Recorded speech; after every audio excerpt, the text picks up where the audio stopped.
having this illness has actually made me a better version of myself that I don't think I would have got to without it. I'm definitely not perfect. I've definitely still got a lot of, a lot of flaws.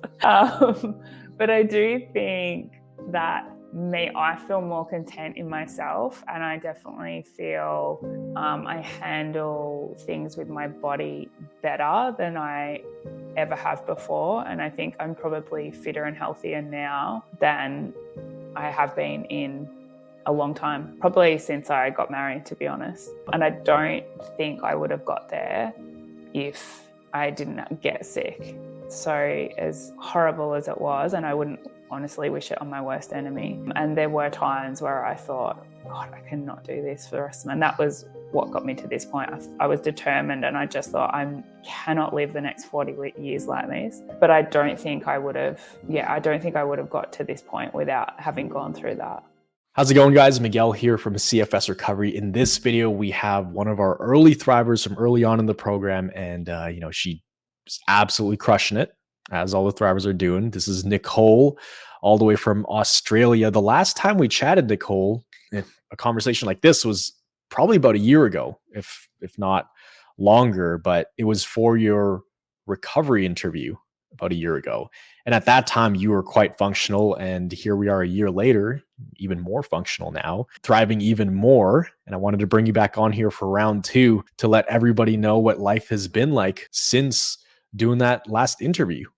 So if people don't know who you are, if you guys are unfamiliar with her, Nicole, you want to quickly introduce yourself? Yeah, so I'm Nicole. I'm from Australia. And yeah, I was in the program a fair while ago now. Someone actually asked me the other day, actually Jackie, another thriver, actually asked me when I was in the program. I think it's been 2 years now.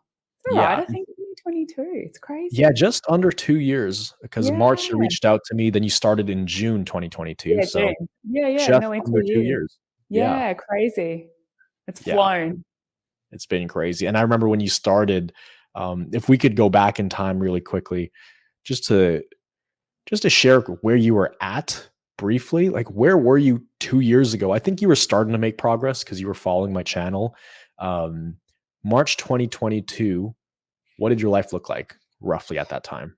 Yeah, so it was actually Jan when I reached out to you because it was my 40th birthday. And I was in the typical push crash cycle, and I had been for a lot of times. I had gotten to a point 6 months before that where I would definitely class myself as close to severe. I had 2-3 weeks in bed where I was completely bed bound. I couldn't move. I couldn't even move, like lift a finger. Dan would have to, help me go to the toilet. Like I was in a bad way. Jan that year, it was, like I said, it was my 40th, and we went on a family and friend holiday to Queensland for a couple of weeks. And again, I was in the push crash cycle. And a few months before, I'd listened to the Chronic Comeback podcast, and I'd started to get in my head, hang on, people are recovering and I'm no different to them. And so while I was away, I was in bed and I was trying to recover from a day out prior. I thought, I'm just going to look on Instagram and see, has anyone actually recovered? All these people that say they've recovered. And that's when I came across your channel. And for me, a light bulb went off, and it was such a turning point for me. And I think I was meant to be sleeping. I think I lay in bed for about 3 hours, and I was glued to your channel and your videos. And I thought, holy crap, this is real. This makes so much sense. Everything just clicked. And that was a turning point. And I called Dan in. I said, you have to look at this. Tell me what you think. And he agreed. He said, I think this is the answer. And the rest is history. So that was in Jan. And I reached out to you. You said, unfortunately, we didn't have the times. Obviously, I'm in Australia. So you didn't have any sessions coming up that would fit that time. But you were very kind in saying, look, I'm happy to offer you the material and you do it as a DIY for now until we can get a session. So that's when things actually really changed for me. I started in June. The session was in June. But from Jan to June, I'd started implementing all the information that you gave me. And I'd already noticed a difference without any coaching or anything, just having access to that information and working through it myself. Even without the support, I noticed a difference. And yeah, by the time June came around, I was like ready to go. I was hanging to get in there. Yeah, I remember that, and that I think that's why you made progress, like, right off the bat, because you were already making progress implementing this stuff. Your Yeah, brain was already primed for this coming in, and you came in with full belief, and then we had a small group, small cohort at that time, and, we had a lotta we spent many, many hours together talking about recovery, different ways it was to the get to the next best. level. Yeah. Can I tell you that those group sessions, I've had a lot of people reach out on my page as well and, ask about all the different programs and whatever. And for me, that was such an integral part of my recovery, was having those weekly calls with that group of people. It was such a game changer for me. Like, I was actually, the group of people that we had was so awesome. We had so many laughs, and our sessions would sometimes go for 2.5 hours because we were just chatting, like just general like chatting. And it was so engaging and so motivating that after the first and second week, I would hang for those calls. I felt like found my people. And there was so much power in that, like talking to people who knew exactly what I was going through, but I became so invested in their stories as well. Like every session I was hanging to like hear how people's weeks are gone. And yeah, it was so much power in that. And then getting open at the end of our course, or whatever you call it, Cohort. we you opened it up to the bigger community, and we just met all these other people as well. And there was just so much power in that. I think that was, I don't know that I would have got to where I am without having that support. I think I would have got to a point just by the information for sure, but the power that's in having people around you and the positivity was absolutely priceless for me. And yeah, like I said, it's so fun. Like we had so Mhm. many laughs, and yeah, it was awesome. It was just like talking to friends. It was, yeah, I loved it. Yeah, I remember all those calls, because that was summer for me, and I remember it was just we had some good times. Lots and lots of Yeah. laughs on those calls. So, you became more and more functional, and then when did you go on that vacation to Bali? Was that in Good 2022, December? question. It would have been, I reckon it was the following year. Yeah, Ah, it was Feb next. So it was Feb 2023. mhm, Yeah. and at So that the, point, you're pretty much fully functional, right? And, I yeah. remember your early wins, you had a I think a girls' night out or something, and you were in a place with loud Yeah. music, and you were drinking Yeah, that was alcohol. December. Yeah, I had a Christmas party. Yeah, so Yeah. that was December. So yeah, 6 months after starting the program, and I woke up, it was the best night, and I actually woke up the next morning and I had energy. I said to Dan, I was like, "I actually feel good. I feel like I got more energy." And he sort of said, it was probably a bit of a release for you. Like there was so much tension and build up because Mhm. I was leaving my job, so I made the huge decision to leave my job that I've been in forever. Um, and that was all based around my recovery. And that was the last goodbye. It was actually my work Christmas party. And it was the last step for me. And he was right, I think. I was holding a lot of that in, and I was holding a lot of emotions in. And there was a lot of stress and tension that came with that. And I think that was the big release. And yeah, I woke up the next day and I had so much energy. I was like, how is this possible? And so that was another big milestone for me. I was like, right, onwards and upwards, let's do this. Mhm. And then, Yeah, yeah, I remember international that. travel in Feb. Yeah. Yeah, and then Feb, you went to it was Bali, right? Yes. Yeah, it Yeah. was Dan and I Bali did a ATVing. trip on our own. Yeah. Yeah. Yeah. I forgot about that. Yeah. So we did Bali on our own. And again, first international trip. And I thought, actually, I went into it pretty good. I was like, let's just do this. Let's roll with it. And I was fine, got over, was fine. It's only a 5 hour trip, but anyone that has CFS or has had it would know that, even any sort of travel completely wipes you, regardless of Mhm. how long it is. Just even getting to the airport previously was a huge deal for me. So international, airport, getting through customs, the flight, getting there, all of that. And I was fine. It was wild. Like I was living my life again. It was crazy. And such a Mhm. short period of time in reality. It was less than 12 months. Yeah, because that's about a year after your pretty intense kinda dip, right? You crashed in Mm. January, but that's when you Yeah. couldn't move in bed. So that's about a Yeah. year after that. Yeah, I had a really, really bad one the first week in December, which lasted right up to Christmas, so just before my 40th. Mm, And that was probably the most brutal one I'd ever had. And I thought, God, I can't do this for the rest of my life. That was a turning point for me where, and we had discussed me giving up work because it had gotten to a point where I physically couldn't work anymore.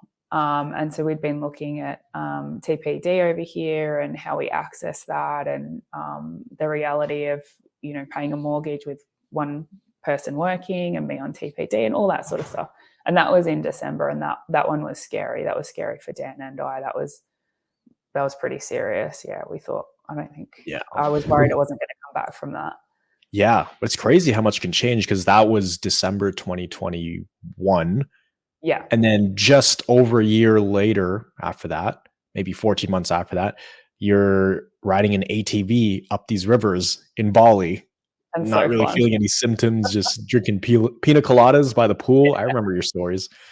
Um, that was So good. epic. And then we actually did Bali again in May. So we actually went back like a couple of months later in May with Frankie. And yeah, it was just like, just rolled with it again.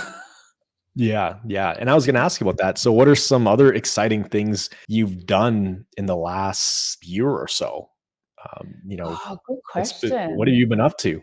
Let It's people know. so it's so hard to think because I'm just living life. We've done travel, so we're off again to Bali in another month with some friends. We did Bali last year with friends and Frankie. So we did 2 Bali trips last year. We do a lot of hiking now. So my family own a holiday park in a place. It's about 3 hours from here in the Grampians, so the mountains here. So we do a lot of hiking, which I dreamed of doing years ago. Yeah, I don't know because I don't think of it anymore. I 'Cause just it's just do it. normal I'm to you, working right? out every day. Yeah, it's Yeah, working out yeah, every day, that's huge. yeah, and a huge thing has been this year's been a really big adjustment because Frankie started prep this year, and that's been a big adjustment, working that into what my normal was and juggling that now. But there's been so many amazing milestones with him and so many amazing times with him, which I'm so grateful for. That's probably one of the biggest things that I'm so grateful for because there was so much I missed out on when I was sick.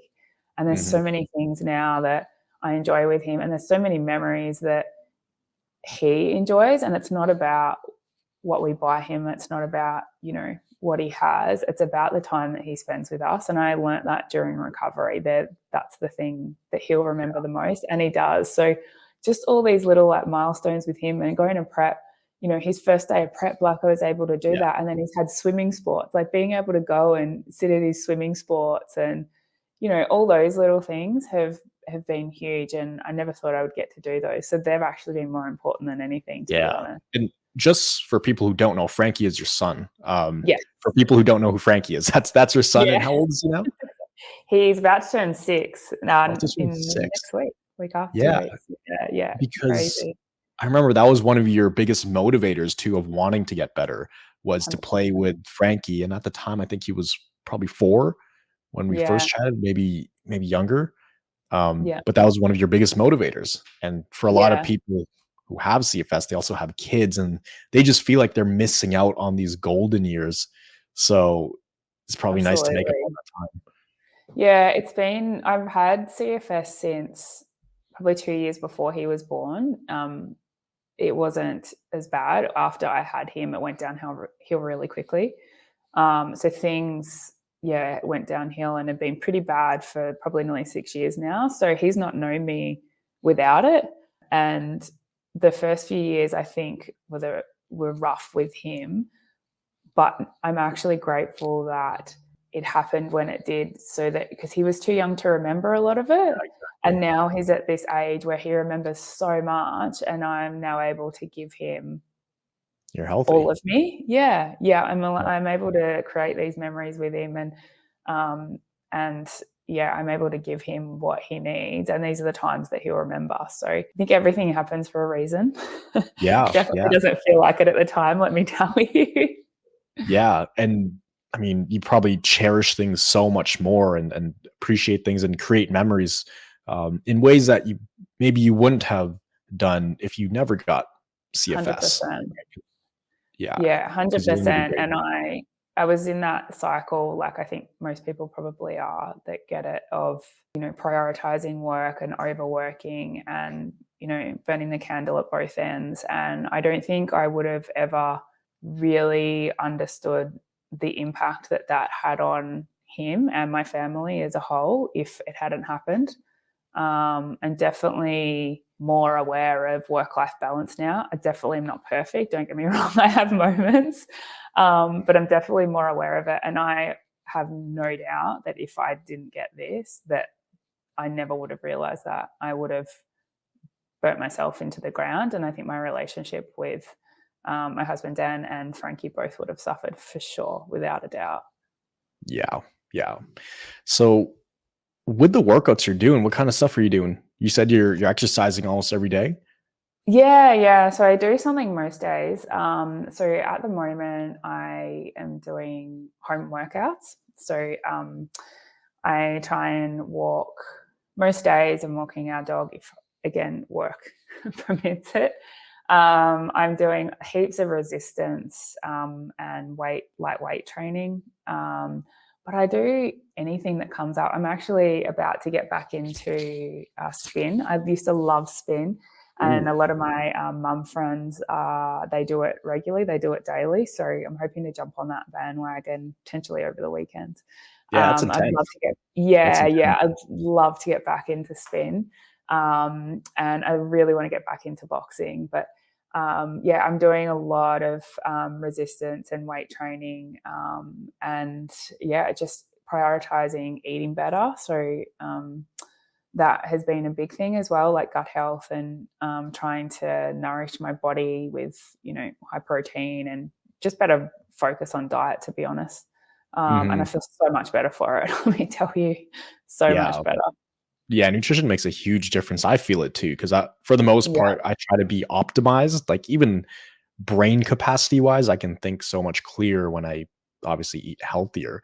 But yeah. for people hearing this right now, a lot of people think, wow, you can actually get back to working out again. Like, do you feel any symptoms? So what is it like for you? I mean, do you get symptoms anymore? When's the last time you really had an adjustment period, would you say? No, I definitely don't from working out. I love working out. Do you know, it's actually on my vision board that I had during recovery next to my bed, and it's still there. And one of my biggest goals, it was actually one of my 3 goals, was to be able to exercise again and actually get up early in the morning and exercise. Oh I yeah. love getting up early and feeling that post-workout feels, and especially in Oh yeah.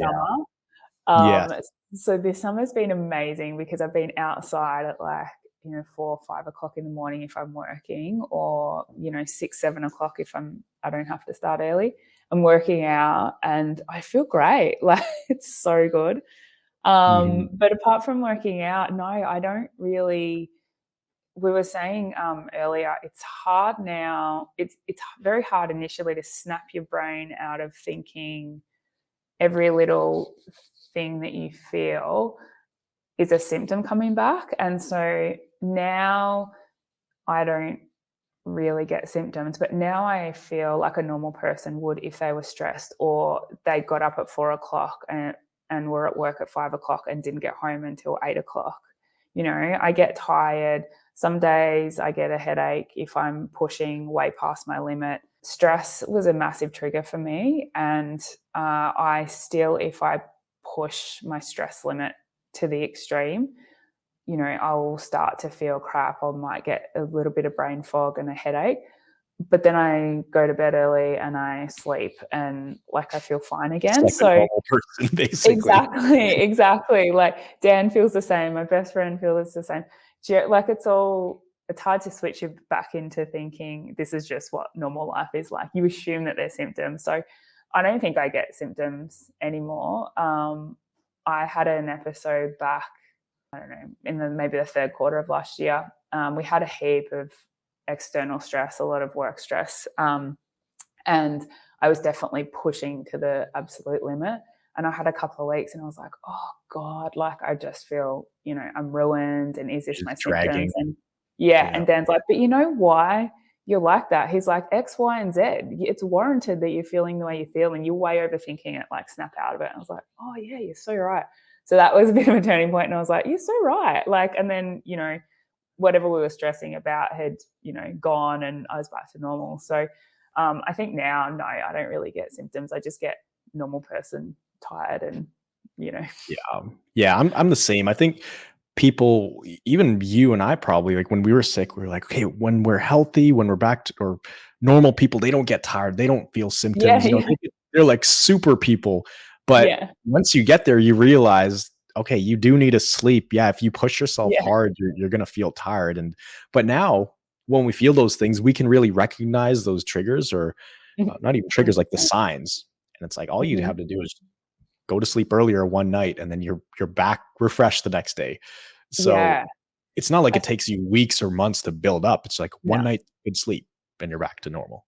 Yeah, and I think that's actually a really good point, in that you recognize things so much earlier. I'm so much more in tune with my body. I never would have been like that had I not got this. So I'm very, very in tune now with the feelings and what that means and what my body needs. Like sometimes I'll know the feeling of I need to rest my brain, or I just need, yeah, like a good night's sleep. I need to go to bed early and I just need to sleep in. And usually one sleep in will allow me to catch up.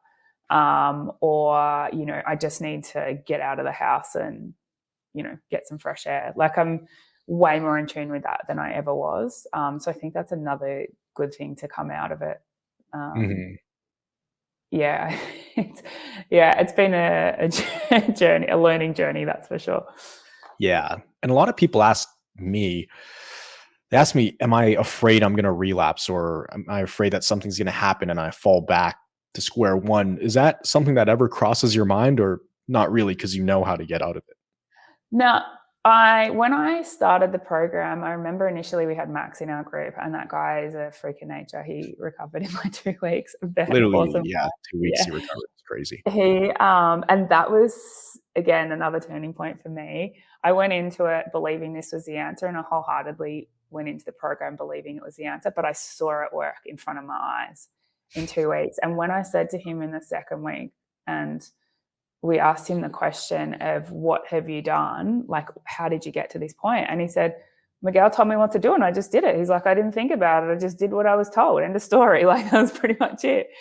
And then also, and that for me, I was like, oh, you're right. Like, stop guessing, stop worrying, stop. Like, I know what I have to do. So I just need to let go of it all. And that pretty much since then, that's pretty much what I do. I'm just like, I've not thought about it again. I'm just like, I don't even care. And during recovery, I'd get APs, but the APs became less and less. The intensity and the frequency of them became less and less. But Dan actually brought up a good point one day and said, you know, use it, because initially, you know, you're like, oh God, like I was going so well and this has put me back. And he had a really good point, and he's like, stop stressing about it. It's part of recovery, and you know that. Use it as a positive, like see it as a positive. He's like, use it for a chance to catch up on your TV shows. Use it as a chance to catch up on the movies that you want to watch. Lock yourself away, put your headphones on. And I was like, you know what, you're right. And that made a huge difference for me. And that I pretty much since then, I was like, I just stopped caring. I was like, what it'll be like, they're going to happen. I just roll with it now. And I have zero concern at all of relapsing now. Like I'm just living my life and getting on Mhm. with it. And I did that a lot with recovery. It is very, very hard to do. I appreciate that it's not easy to do, but the sooner that you can do that, the better. The sooner you can just succumb to it and be like, well, let's just write it out and, you know, move on. And because it doesn't actually change anything. And again, Dan maybe told me this. It's like you stressing about it and worrying about what you're going to do. You know, if we go for a walk, what's going to happen? That doesn't actually change anything. It actually only makes the AP worse. So Literally. regardless, they're going to happen. So you might as well just get on with things and not stress about it. And that, yeah, that made a huge difference as well. But to answer your question in a long way, no, I don't. I just get Yeah. on with it. Yeah. I'm the same way. Like, I think in the beginning, before you see massive proof, when people are just starting to make small improvements, it may kind of feel like they're walking a bit of a tightrope, like, oh, if this happens, I could fall off back to square one. But I think the more adjustment periods you go through and the more progress cycles you have, it just builds this belief that, okay, this stuff really works. Let's keep doing it. So now I even tell myself, and I've told people, like, if I were to get CFS tomorrow, or for whatever reason, something happens, I get long COVID, I know how to recover. I know what to do, because I Same. did it. That's why it's not Yeah, scary. It's only scary when you don't know the answers. But if you know the 100%. answers, takes the fear out of it. Yeah, So Dan reminds me of that as well. He's very good at motivation. I tell you, he reminds me. He's like, even if they are symptoms coming back, you know how to get out of it. Like, well, yeah, what does it matter? Move on. yeah, you just Yeah, along for another ride, but that's it. You know how the ride works. Nothing really yeah, surprises you. yeah. So And it's not a bad thing getting these reminders. That's yeah, another thing that I've realized, that if you're getting any sort of symptoms, or even if you're a normal healthy person and you feel like shit, there's a reason for it.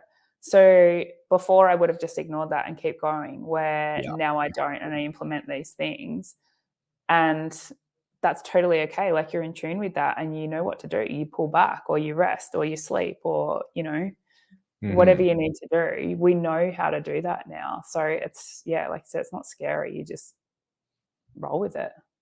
Yeah, exactly. Know your limit, play within it. And if you don't want to play within it and go beyond the limits, your body will let you know. So I think it really simplifies life after recovery. I still use those principles to this day because I'll push myself pretty hard. I'll work a lot to the point where I'm feeling tired and I'm dragging for a few days. And then that's my sign. It's like, all right, we've stretched your limits. Let's take it easy these next few days. But I see that as building threshold. I feel like even to this day, I don't even look at it as recovering anymore. I wish this whole time I just called it optimizing. You're basically optimizing your capacity. And right now, I could increase my threshold if I train for it.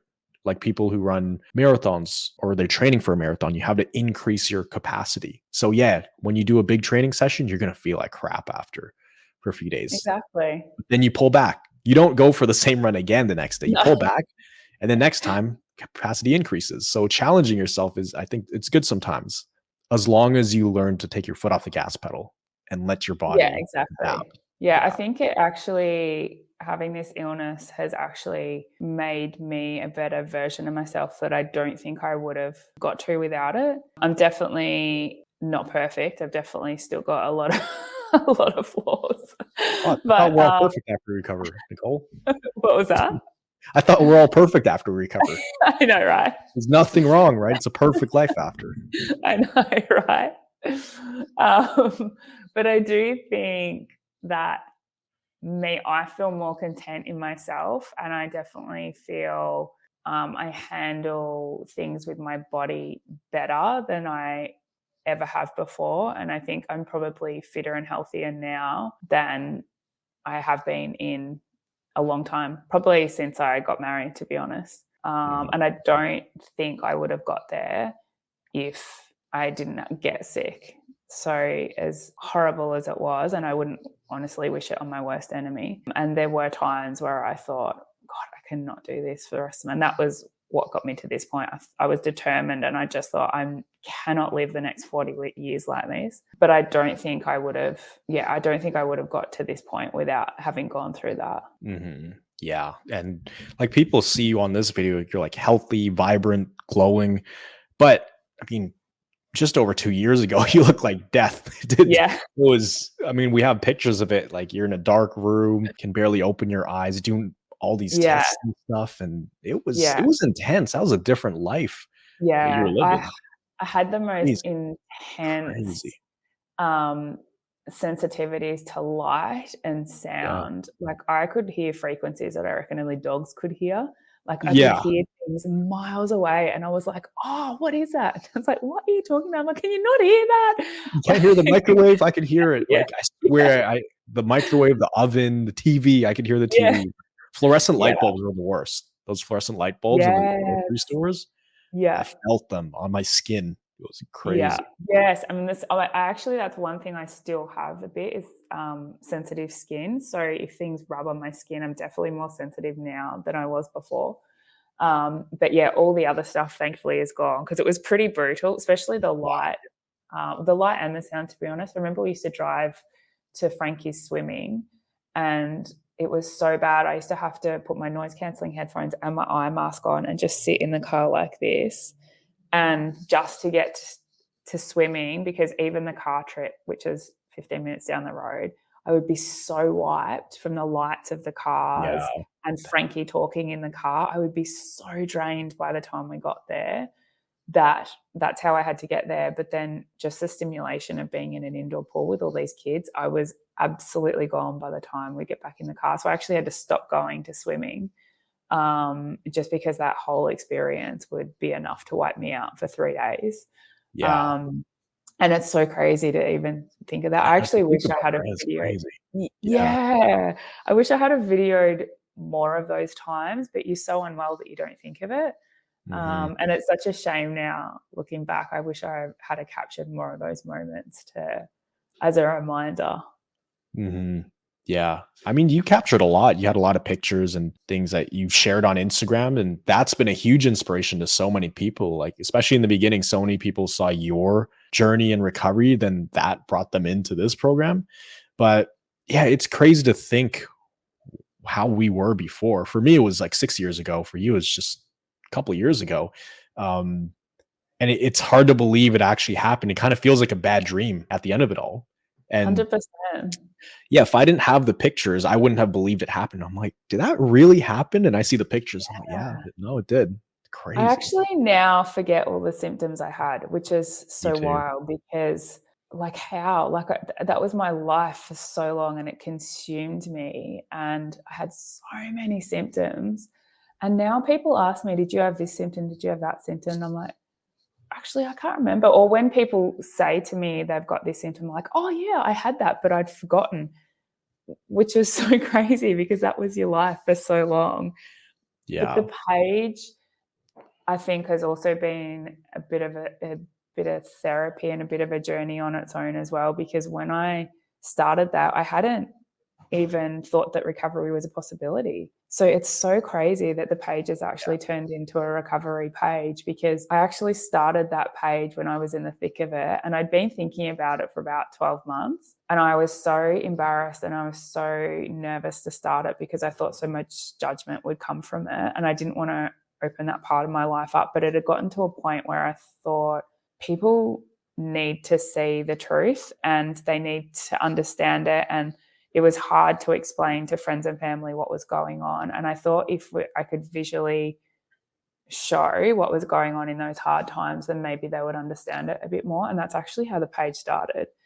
And I think I was running the page for maybe like 6 months or maybe longer. I can't even remember. And that's when I discovered the chronic comeback. And then I started thinking, oh, hang on. And so that's when I started researching people. And then that's when I came across you. And that's how the journey started. Like it was never about recovery because I'd been Yeah. told like, Yeah. nobody can recover. Like you're not going to recover. All the doctors said it's not possible.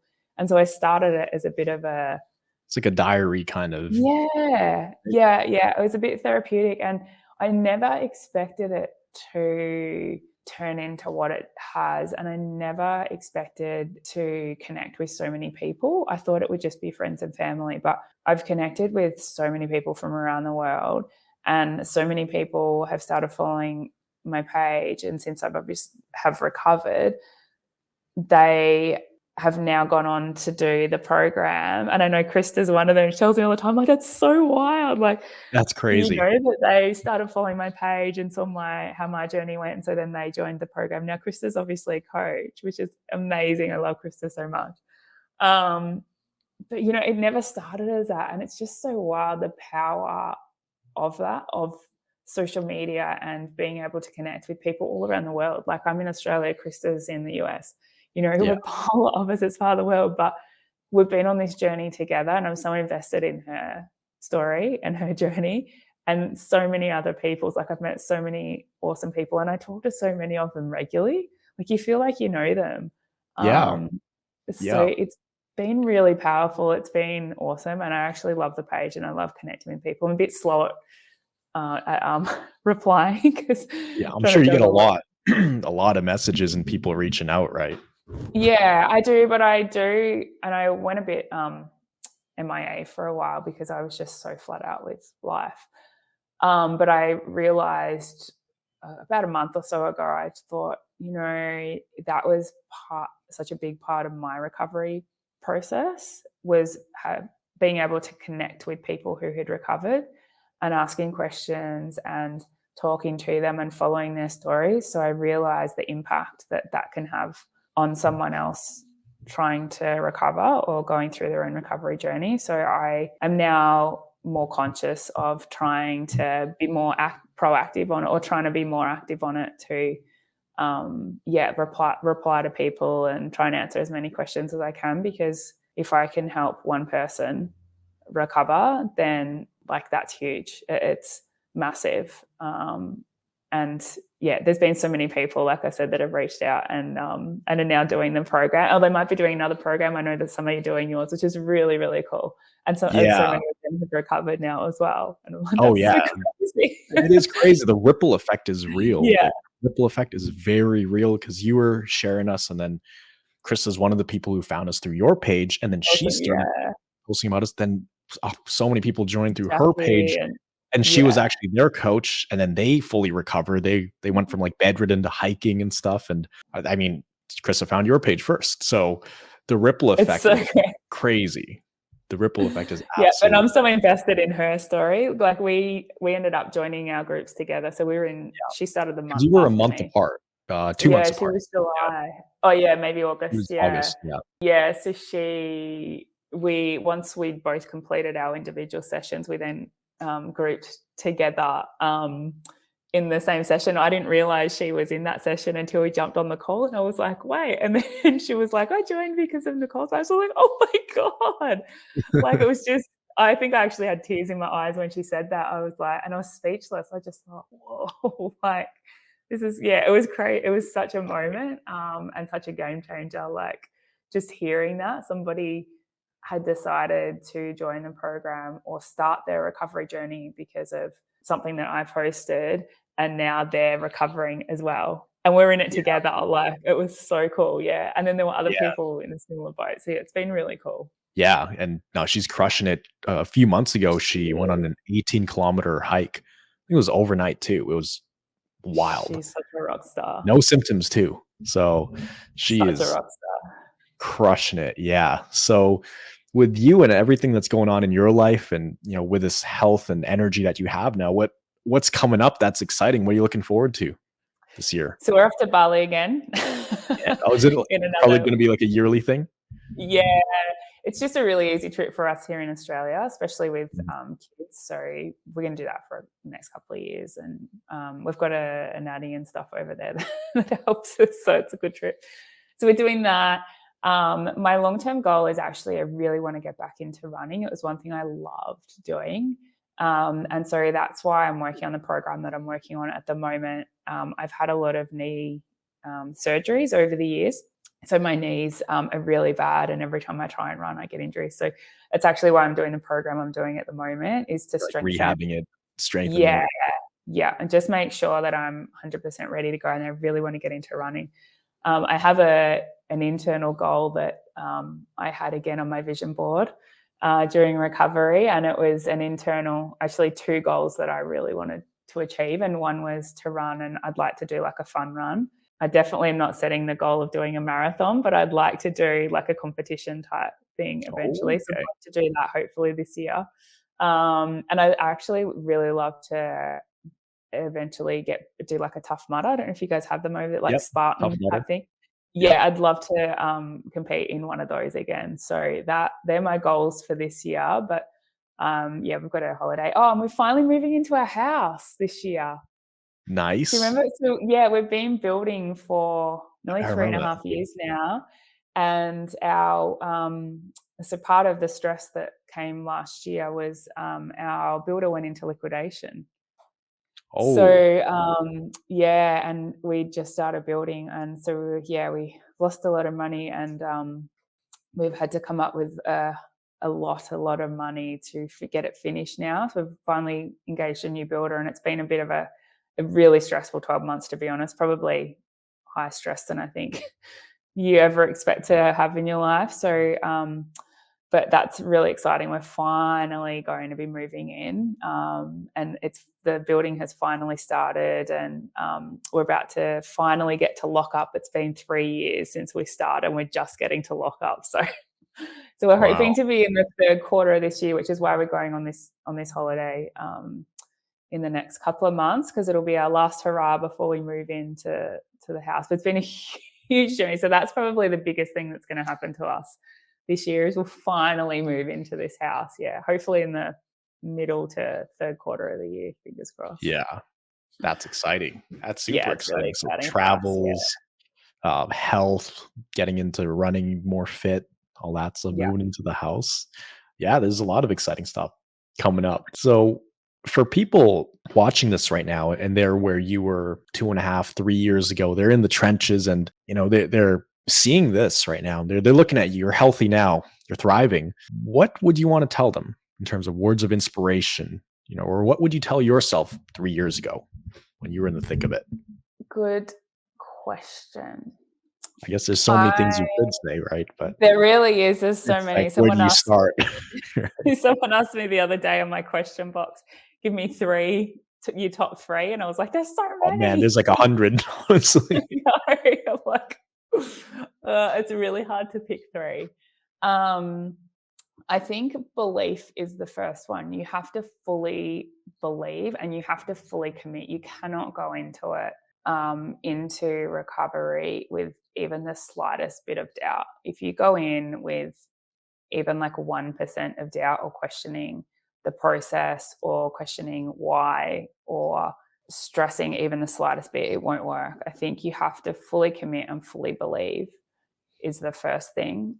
The second thing I would say would be you have to find a program that works for you.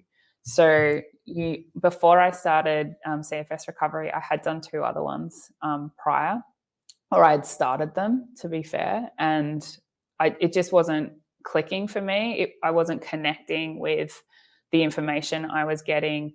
I was in the thick of it when I did the first one, and I really even struggled to sit for an hour, and it was a one-on-one thing, and it just wasn't making sense for me. So it's so important to find a program that really connects with you and really speaks to you and that you can understand, because if that's not the case, you won't recover. You won't believe in it. You won't believe in the information, and you won't believe that it's possible if you have any doubt and you don't have that connection with the trainer, with the program, and how the information's delivered. That was such a big part of it for me, is compared to other programs, because I did look into a lot, was how you delivered the information and how simple your videos were that were coming out. You just simplified it so much, and I didn't have the brain capacity to be able to handle a lot of information that I was getting in previous programs.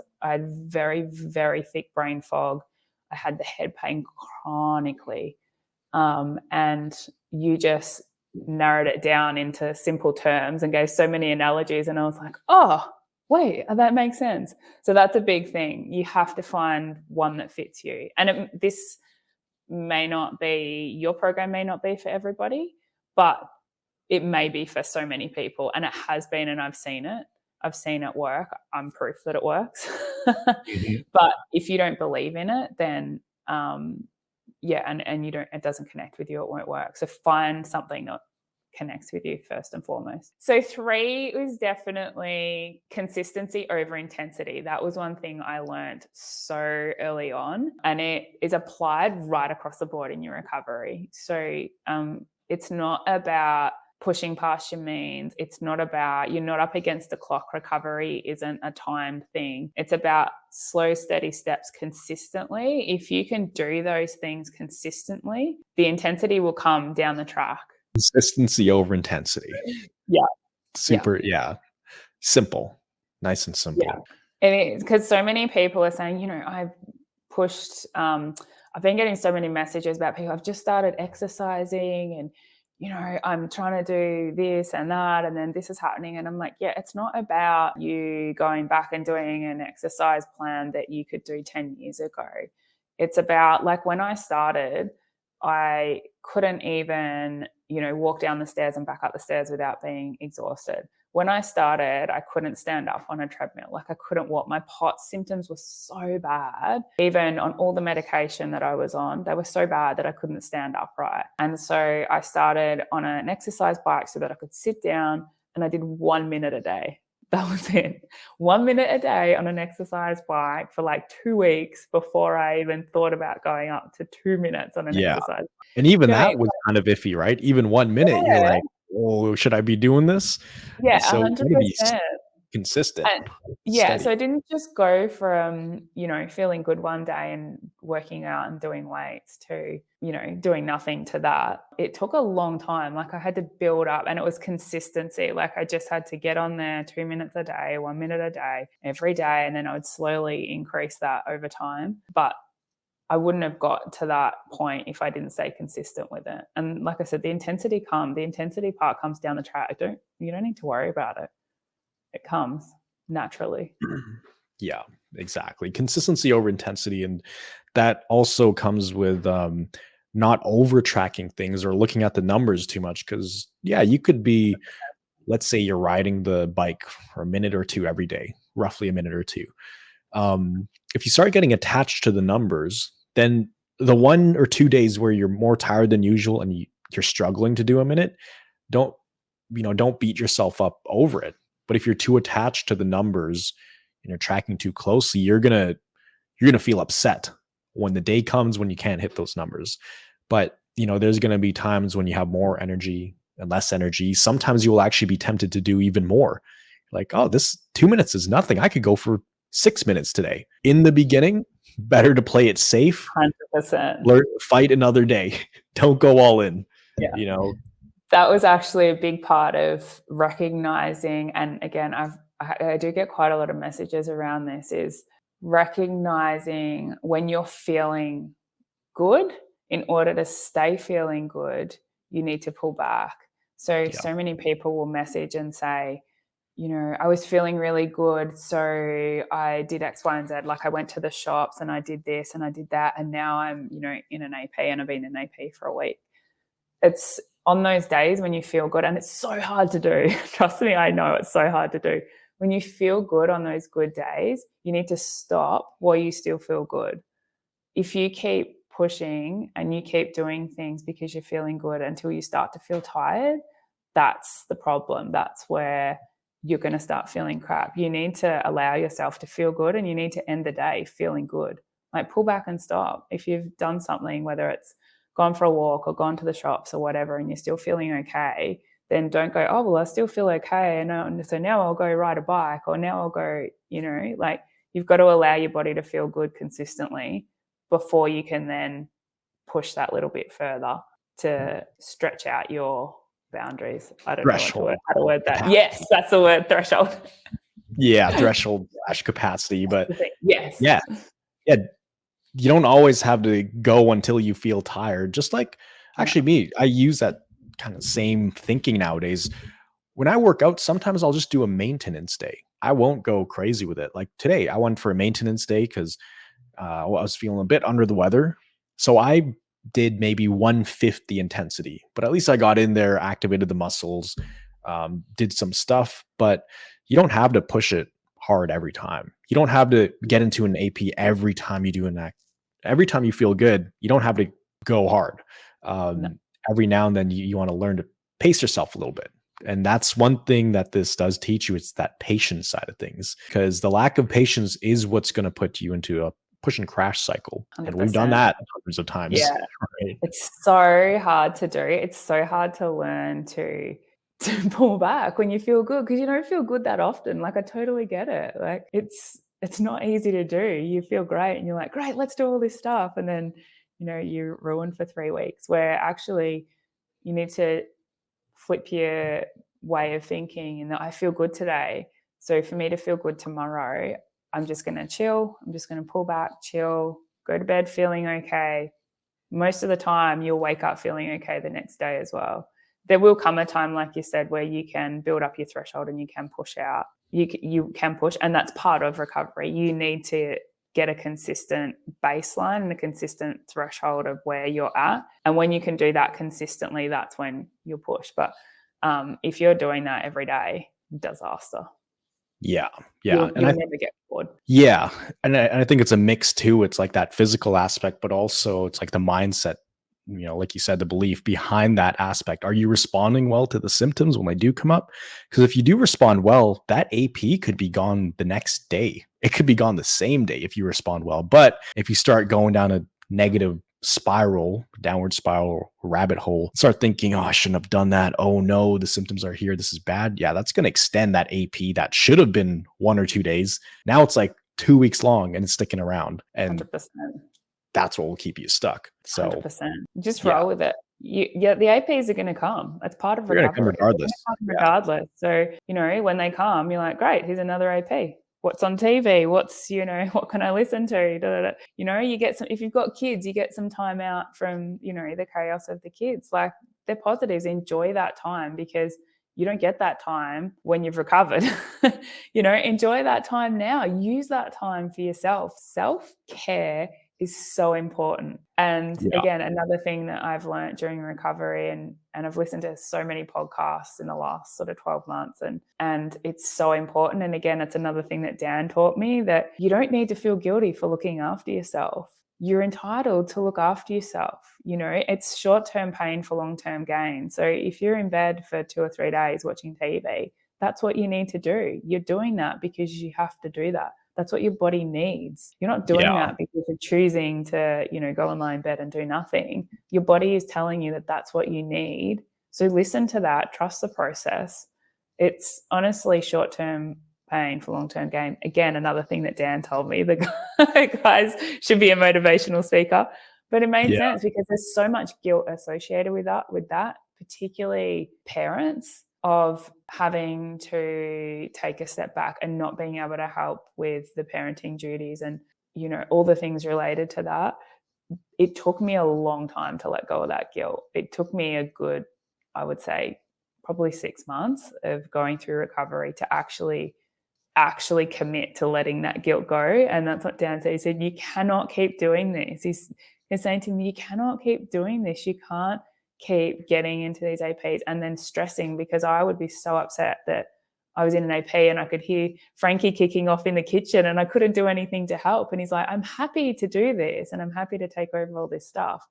But your job as a mum and a wife is actually to prioritize yourself. And this is your body telling you now, this is what you need to do, is go and rest. And don't feel guilty about that. You have to let go of the guilt, because that's not you choosing to do that. That's your body telling you have to do that. And it won't be forever, and it's not forever. It will eventually go. You'll get better, and you don't have that time. But it's important. It's important that when you do recover, that you still allow yourself time for self-care. Yeah. And it's this illusion of action, that like feeling like we always need to be busy or doing things, especially type A personality people. We associate doing less things with being unproductive. But I'm lazy. Sometimes, laziness, being a sloth, just being unproductive. But what I've realized is that if you have these quote unquote lazy days, or what I used to think were lazy days, I see them as actually very productive. Like if I go to the beach and go stare at the sunset for an hour and just sit there doing mindless activities, before I would be like, that's a waste of time. We could be doing X, Y, Z and getting all this done. But in me doing that, it's actually allowing my brain to recharge. So when I get back home, I'm even more productive. So it's part of the whole productivity kind of mix, slowing down and doing less things can actually be very productive. And when I realized that switch, that, okay, recovery doesn't just happen when you're doing more things and adding more stuff. Sure, you can see things happening on the surface, but when you're pulling back and, watching TV or sitting on the couch or being in bed, there's also magic happening there too. And that's just as productive as doing things. And I see this happening now in my life, where I'll work out maybe 1/4 as much as I used to. but I'm making more gains. I'm putting on more muscle than before, but I'm working out less. Why is that? Oh, it's because my whole life I was overtraining. I Yeah. wasn't getting enough sleep. My muscles weren't recovering.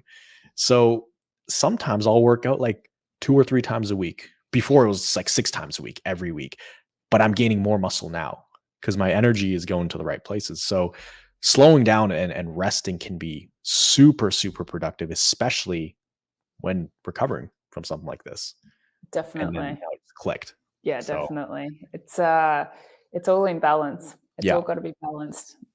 exactly. So Nicole, time flew by. We were an hour in, but this was a great chat, and it's always great chatting with you. I know we don't talk too often, but when we do get on a call like this, it's always great just talking about how far you've come, talking about my journey, and just continuing to evolve and make the most of our health and continue to optimize ourselves. So thanks so much for coming on here, Nicole. Appreciate your time. And for everybody watching this right now, this is Nicole. Um, you've heard her story. If you haven't seen her previous video, go watch it up here because this is when she did her interview about a year ago, and now she's even better. And the reason we do these is to show you guys that that initial recovery interview, that's not where the story ends. Like that's actually where it begins because there's so much life after that. And with these kind of interviews, we always want to check in with people and just see how much more they're doing, for how much more they're doing after they do that initial interview. And we'll probably do one again next year, your 2-year update, so if you guys need some extra help, if you did want some guidance in your recovery, you could click the link down below. You could apply to our programs, see if it's a good fit for you. Just like Nicole said, it may not be a good fit for you, but you'll never know if you don't look into it. Because on the other hand, this may be just the thing that you're looking for that could unlock thriving health. So hope you guys enjoyed this one. Hope you got lots of value out of it. Nicole shared a lot of positive energy on this call, but always remember you are a thriver and you are just one mind shift away from living a life with thriving health. We'll see you guys in the next video. Thanks, Nicole. Thanks.